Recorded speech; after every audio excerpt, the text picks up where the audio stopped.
Hi, this is Tim of the 1916 Company. We are waking up with watches and everything is for sale. Starting our day off right, reach out to me. I am tmosso at thewatchbox.com for all of your purchase and pricing questions.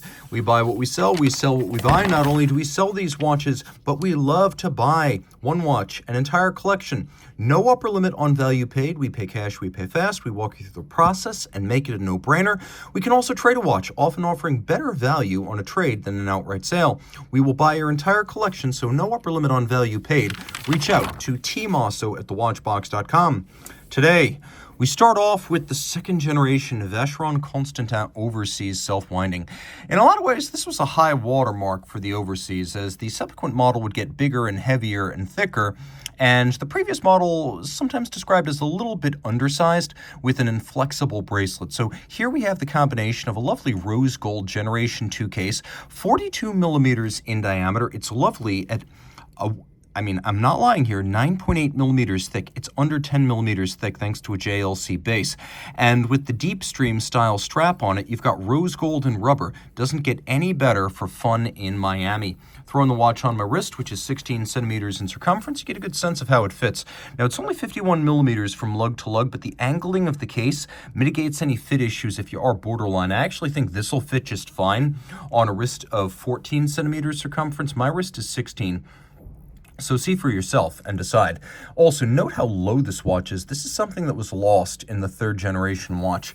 On the reverse of the case, we have the Italian naval training vessel, Amerigo Vespucci, a beautiful image basis, and you can see several different finishes. We have circular satin, radial satin, chiseling, and then polish. Inside, JLC 899 doing business as Vacheron 1226 automatic winding, stop seconds, hacking, a feature that the third generation doesn't have. Very accurate, free-sprung, minutely adjusted, and actually partially hand-finished. A JLC movement in a Vacheron is a tradition dating back to the 19th century when Lecoultre was one of the most prolific Abauche suppliers to Vacheron. 150 meters water-resistant, try that with your Nautilus, and 25,000 ampere per meter anti-magnetic thanks to a soft iron internal cage. We will do a quick loom shot. The watch has no shortage whatsoever. And you can see it doesn't have the little dial bezel plinth. So there's actually a circular platform or plinth that rings the dial and sits under the bezel on the third generation watch. That makes it a little bit busy and thick. This has the bezel right on the case hoods. Again, really nice watch, full deploying clasp, a lovely way to get into high horology and Holy Trinity while still being everyday convenient.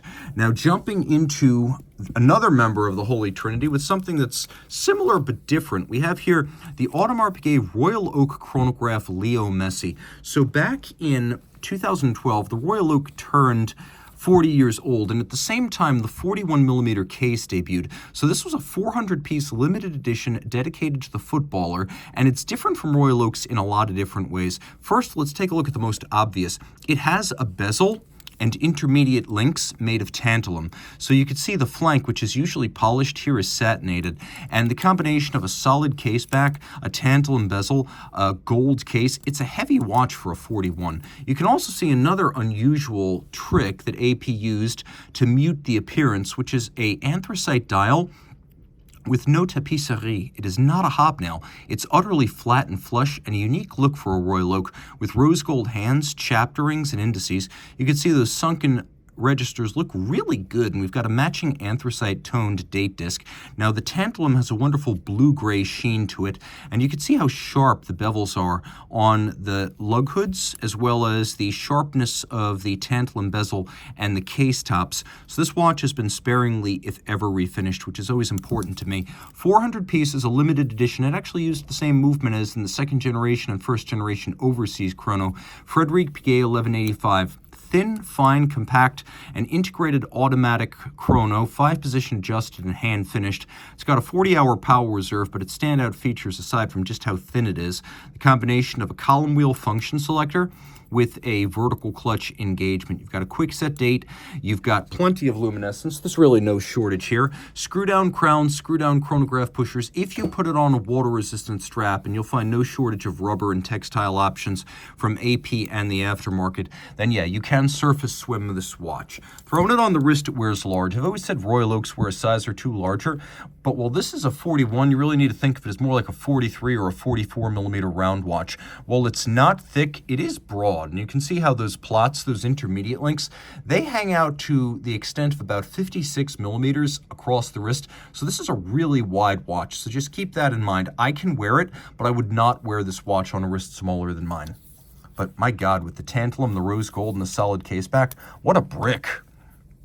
Okay, now for something that's a lot of fun and very different. Also from the state of Saxony, but not from Glashütte. We have a model launched in 2021 and made in 3 editions of 33 pieces for 99 total. This is the Hektor from Lange und Heyne. So it is their entry into the integrated bracelet steel sports watch genre. 40 millimeters in diameter, it's 11.2 thick, it's about 52 millimeters from lug tip to lug tip, but you can see the lugs arc down and away. So when you throw this on the wrist, it's really compact. And it really sits super flush, so it could be used as a dress timepiece, but you can see I probably wouldn't wear this on a wrist smaller than 15 centimeters. I could go a little bit smaller than my wrist, but not much. Well, it's not big and it's not thick, it is broad, and you can really see that down the barrel. Now, taking a look at the dial, it's one of the highlights of the watch. They have what they call petticoat hands, and I can't say I've ever seen that design anywhere else. Take a look at the pattern at the center. It's almost like a sort of modified herringbone, an I-beam sort of shape, like these columnar applied white gold hour indices. Now the hands, the indices, they're white gold. You actually have a little bridge at center with a skeletonized part. That skeletonized portion allows you to see the motion works, or the minute wheel and the hour wheel under the dial. You can also see the bridge is really nicely decorated, beveled and satinated. Taking a quick look in the dark, the watch is quite well loomed, no deficits in that regard, and it features a hacking or stop seconds function. No date, so Lange und Heyne decided to keep the dial nice and symmetrical and clean.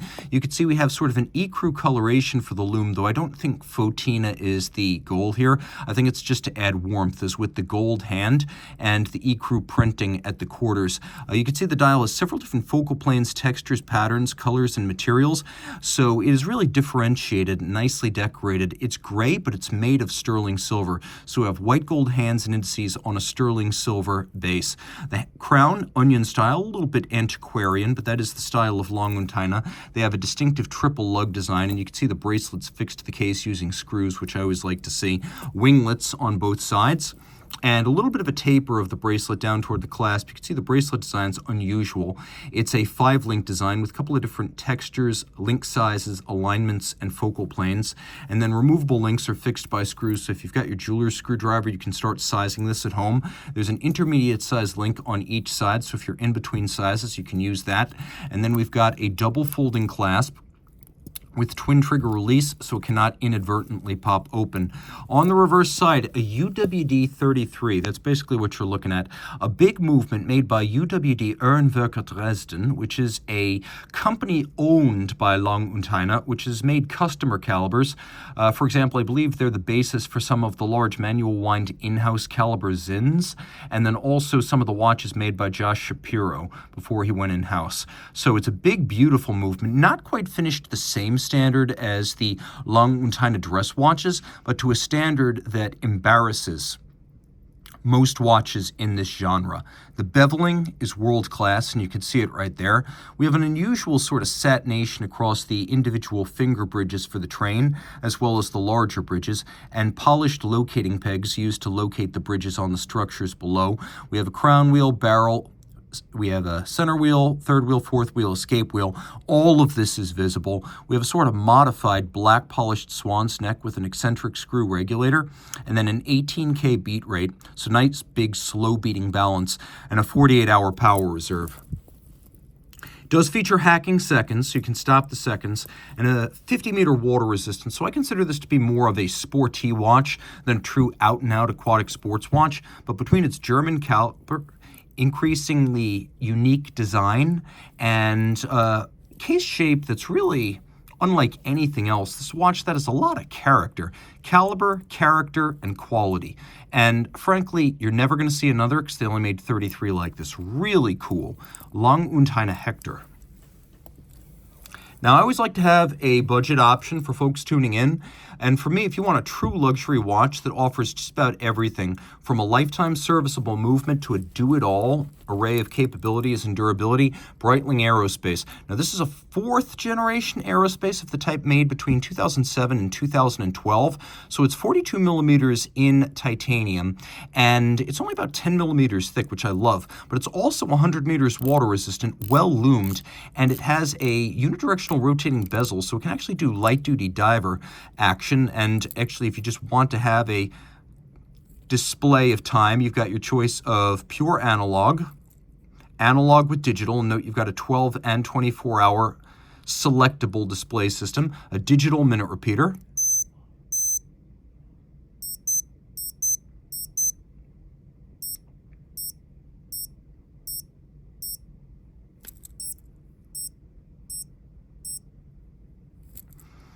and if you're wondering exactly what it is chiming there, I believe it was chiming the second time zone.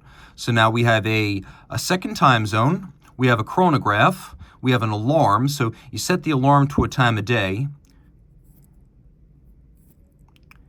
We have a calendar that shows you the date as well as running seconds.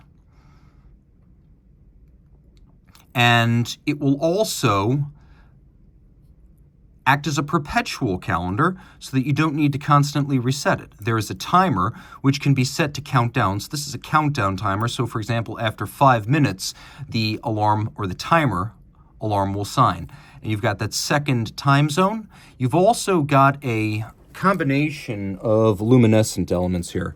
So you've got solid blocks of luminova for the numerals, and then you've got a backlight function that you can use to illuminate whatever individual function you have selected on the dial. So it's got both passive lighting and active lighting. 3 to 4 year power reserve, thermocompensated super quartz. So this is accurate to 10 to 15 seconds per year. Titanium bracelet, titanium case, conversion factors on the back. You can see liters to gallons and kilograms to pounds, and it's got a captive bezel held on by screws, which I always like to see because that's a super durable bezel design, cannot easily be snapped off. We've got this professional 2-style bracelet, easy to wear, a lovely lug shape, super thin, yeah, it will fit under a cuff, and though a 42, it doesn't wear anything like a 42. It feels and looks more like a 40. A great watch that can do just about everything you would ever want. Breitling Aerospace, Generation 4. I really love those little solid blocks of luminova. Now, jumping into another league of lume, we have one of 3 luminescent Panerai watches launched in 2020 in sintered and laser-welded titanium.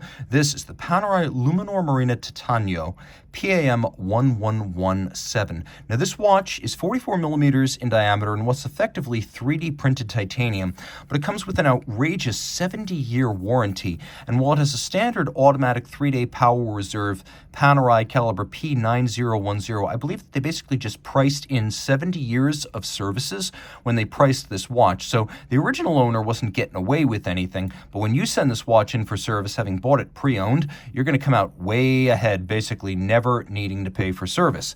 Now, on the dial side, you can see that it has a blue sandwich dial with a stencil over a solid loomed disc, but what really distinguishes this model is the extravagant use of Superluminova X, a new grade of Superluminova. So you can see the whole dial, including triarbic numerals, indices, hands, small seconds, even the Luminor Marina name and the Panerai name. And now over on the crown guard side, you see the crown guard, the crown, and even the locking lever for the crown have been loomed. The watch also comes with a fully luminescent strap that has luminova infused into the stitching. And while this is not that strap is in good condition and comes with the boxed accessories for this watch. So you get both this new Panerai strap and the crazy strap that originally came with it. Now, this strap is just fine for our purposes here. It's held on by screws and bars, so old school Panerai construction. Not too large at about 14.8 millimeters thick and 53.8 lug to lug. Big is the style with Panerai, but you see it's not overwhelming my wrist. It's even sliding underneath my cuff. So if your wrist is 16 centimeters circumference or larger, game on. A really cool and distinctive watch, and 300 meters water resistant, so an out-and-out sports watch with no excuses made and none needed. Okay, now a watch that is not a sports watch. This example was originally sold in 2001. It is a 28-piece rose gold limited edition from the good old days of Roger Dubuis. This is the Sympathie Bi-Retrograde Perpetual calendar. It's in the Sympathie 37 case, and you can see it's a Sympathie 1. So it has that outer shape that matches the inner bezel, the crystal, and the dial. They all have that wonderful fluid, almost tortured form that flows and also comes to a point. It's almost like liquid metal was drawn out and flash frozen. There are steps and tiers to this bezel. The case band and original finish are in great shape. The welded lugs are beautifully broken out with sharp creases between themselves and the case band. Welded lug construction, very artisanal, very low volume, but we have it here. We have a combination of a Besançon French Observatory chronometer certification, so Bulletin d'Observatoire, that's what that's all about. And then that GQHM thing is Geneva Quality Handmade, referring to the Geneva seal that adorns the movement. So a double certification, Geneva seal and chronometer. And the real difference with the French chronometer certification is it says a fully cased up watch. The movement's gorgeous. Everything you would expect. High levels of modification, black polished swan's neck, linear Côte de Genève engine turning, bevels a mile wide. We have reaming and polishing in all of the jewel sinks, black polished screw heads, satinated wheels, a glorious modification of Piguet 8810 or 8815. This movement, a twin-barrel 44-hour automatic, was born in the 70s as the Lange L990. Does business as the caliber 5772 in Roger Dubuis. Dubuis really makes it his own with decoration and adjustment, but this was the last movement designed in-house by Longines before it was folded into the larger conglomeration of brands that became Swatch Group during the 1980s. And it is considered to be an artisanal, fine, ultra-thin movement with enough torque to drive a complication. So it drives the Bi-Retrograde Perpetual calendar system that Roger Dubuis and future Agenor chief Jean-Marc Viderecht created for the first Harry Winston high horology watch in 1989. So this is Dubuis using his own module. Bi-Retrograde Perpetual calendar, no need to reset during irregular length months or leap years. We've got a month display that is hiding coaxial with your leap year, retrograding day, retrograding date, a moon phase that only needs to be reset once every 122 years. This watch very similar, really only different in dial color from the watch that Dubuis himself wore until his death. It has a beefy presence because of the pastille lug design, so it wears large for a 37. You can see it's got a lot of presence. If you're worried that this watch might be too small for you, rest assured, while it is thin and fine in that sense, those broad, striking lugs have a strident presence and gives this watch the persona of a larger timepiece. So if you want something that's more 40-41, rest assured it wears more like that. Full clasp, 28-piece limited edition, full box and papers. A really rare opportunity for someone to get into one of the most important early independents, says Dubuis, when Dubuis was still involved, dates back to 1995. Now I have a watch to show you that is not actually for sale. This example isn't, though you can buy one. Let me explain. My company, the 1916 company, owns de Bethune. This watch is a demonstration of what the new DB28 XS Starry sees looks like. Cannot overemphasize, you can't take delivery of this one. This one is ours. But if you want to order one, reach out to me at tmosso@thewatchbox.com for purchase, pricing, and ordering details, and we will get you set up. Now, this is a 2023 launch, and it answers a lot of people's prayers to the effect of desiring a smaller DB28 and a DB28 that's not quite as freakishly avant-garde. So first, size. 38.7 millimeters in diameter in grade 5 titanium. The floating lugs range from about 48 millimeters across to 44 millimeters across, depending on compression.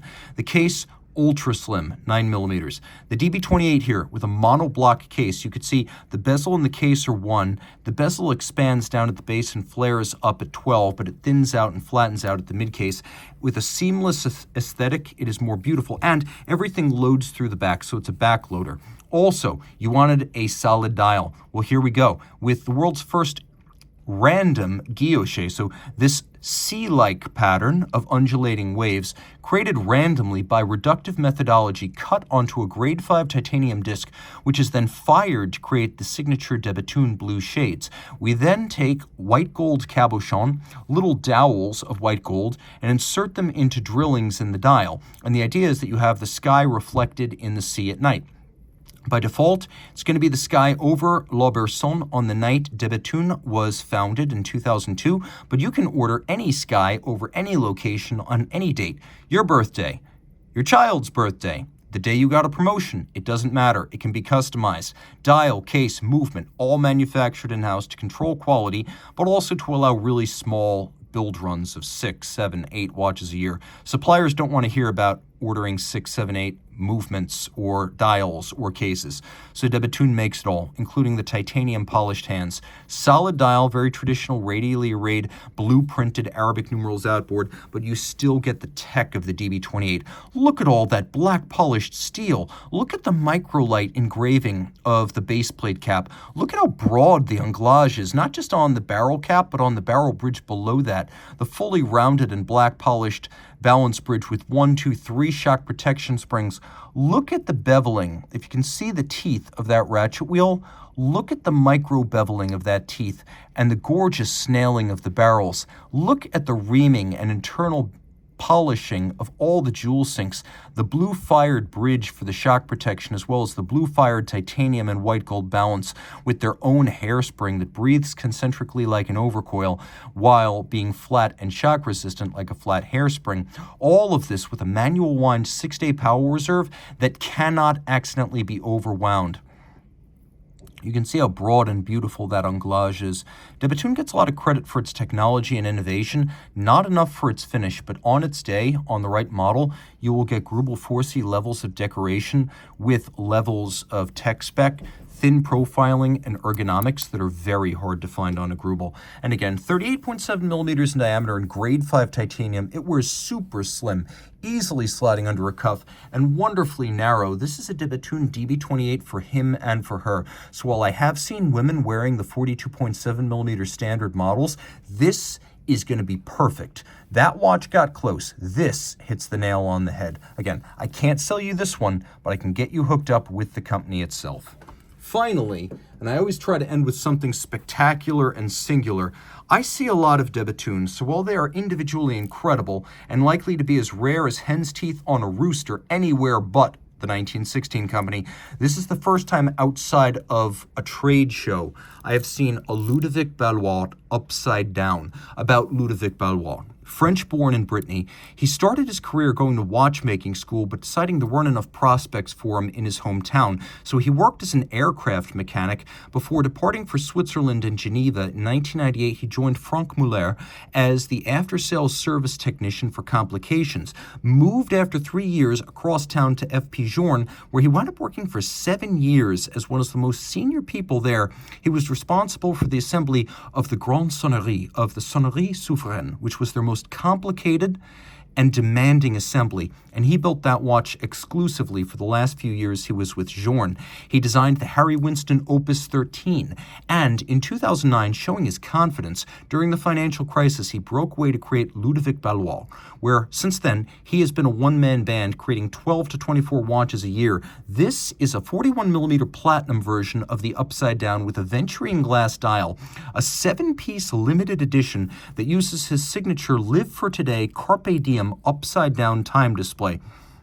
So each of these satellite discs is a Venturine on precious metal. So is the primary dial. We have a leaf hand. Note the numeral 8 and 9 next to it. Take a look. Watch the jump. See that little dot? It's hidden underneath the flange of the bezel. Ludovic Ballouard says, basically, there's no time like the present, no day like today. This watch reminds you to live for right now. We've got those lovely transferred Breguet-style Arabic numerals and a watch that jumps with alacrity. I can't quite demonstrate this feature because you need to be looking at a face, but because of the unique profile of the case flank, it is a concave mirror that will reflect your image back at you upside down. The train of his caliber B01 is based on the Peso 7001, and that's the core of it. You can see everything is custom cut and manufactured. It's only the train geometry from the barrel to the escapement of the Peso. The Peso is 23.3 millimeters and 17 joules. This is 35 millimeters and 51. Manual wind with a 36-hour power reserve. All the action is outside, where he has his Maltese cross style jumping mechanism built. So you can see how I turn, and as I turn,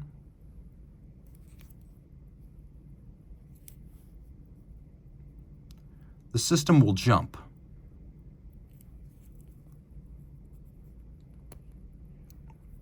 And so you can see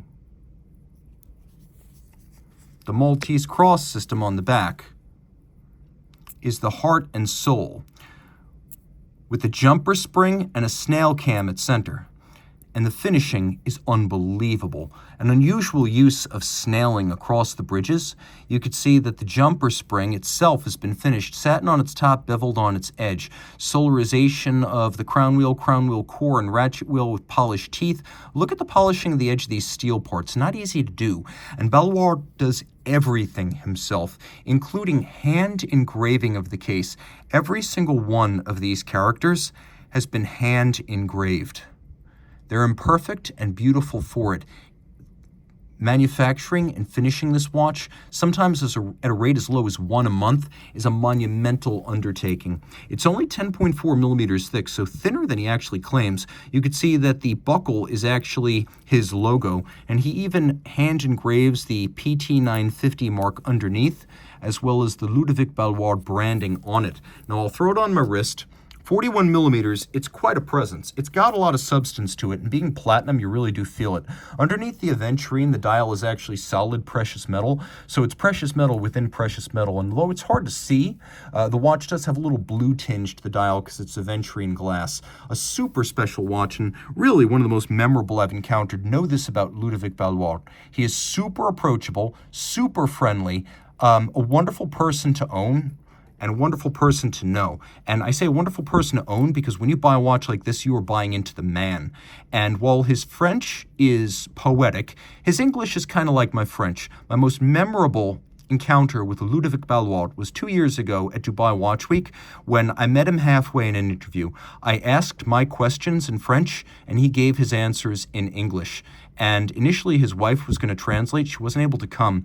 And he showed courage, speaking a language he wasn't comfortable in, to share his passion for his watches. Since 2018, a member of the AHCI and one of the best in the world. This is the Ludovic Ballouard upside down 7-piece platinum aventurine dial limited edition. Reach out to Team Mosso at thewatchbox.com for purchase and pricing details.